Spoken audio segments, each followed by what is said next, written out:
친구들, 정말 반가워요. 이번 한 주도 주님 안에서 행복했나요? 이 시간 하나님의 말씀 들을 때 우리 친구들의 마음에 기쁨과 감사가 넘쳐나기를 바래요. 먼 옛날 이스라엘 백성들은 전쟁에서 지는 바람에 바벨론이라는 나라에 포로로 잡혀가게 되었어요. 그런데 하나님께서 이 백성들을 인도하셔서 고향으로 돌아올 수 있게 해주셨어요. 저기 하나님의 도우심을 받아 예루살렘으로 돌아온 이스라엘 소년 야벳이 있어요. 우리 빨리 만나러 가볼까요? 친구들, 반가워요. 저는 야벳이라고 해요. 저는 바벨론에서 살고 있었어요. 그런데 하나님의 뜻에 순종한 에스라와 느헤미야 총독님이 있어서 포로에서 자유인이 되었답니다. 어른들은 틈만 나면 이 두 분을 칭찬해요. 저도 느헤미야 총독님 이야기를 하고 싶어요. 느헤미야 총독님은 예루살렘에 돌아와 무너진 성벽을 다시 쌓는 일을 하셨어요. 느헤미야 총독님이 오시기 전에도 성벽을 다시 세우려는 노력들이 있었지만 여러 가지 이유로 실패했답니다. 성벽을 쌓는 일은 쉬운 일이 아니었지요.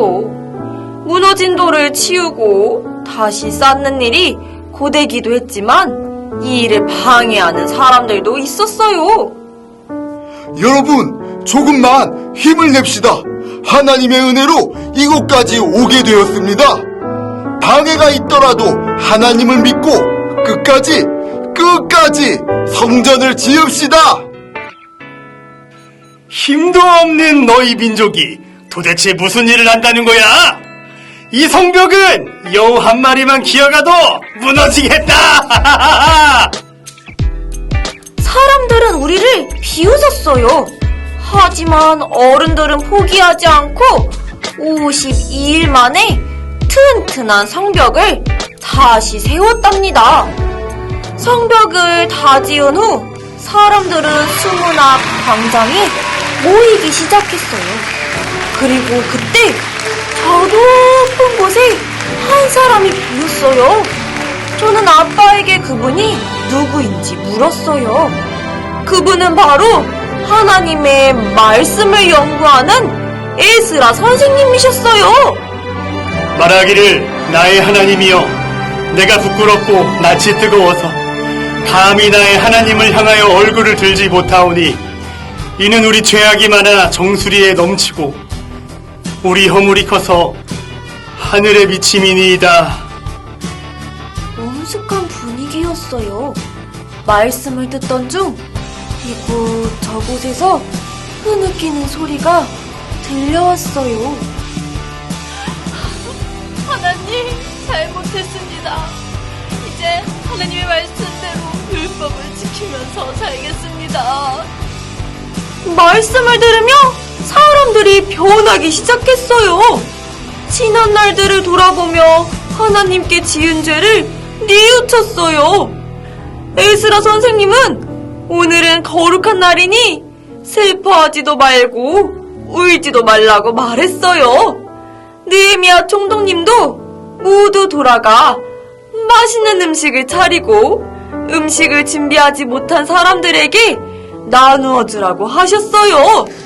그때부터 잔치가 열렸답니다. 그리고 그날부터 우리는 하나님의 말씀을 배우고 가르치는 일에 힘쓰고 있답니다. 하나님의 뜻을 깨닫는 일이 가장 즐겁고 기쁘기 때문이죠. 친구들, 이스라엘 소년 야벳의 이야기를 잘 들었나요?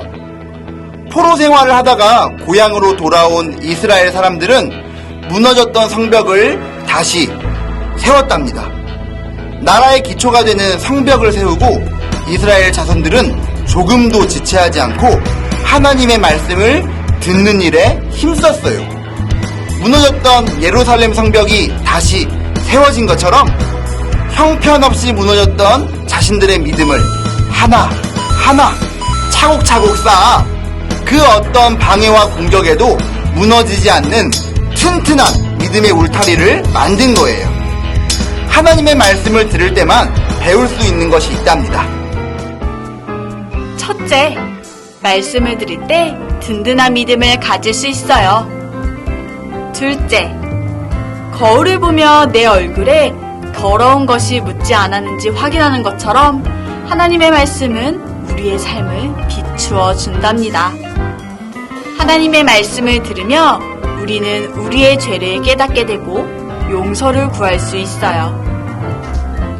하나님의 말씀을 듣고 배우는 일에 날마다 힘쓰는 친구들이 되기를 바래요. 더 나아가 에스라처럼 하나님의 말씀을 다른 사람들에게 가르치는 데까지 이룰 수 있기를 기도할게요. 친구들, 안녕!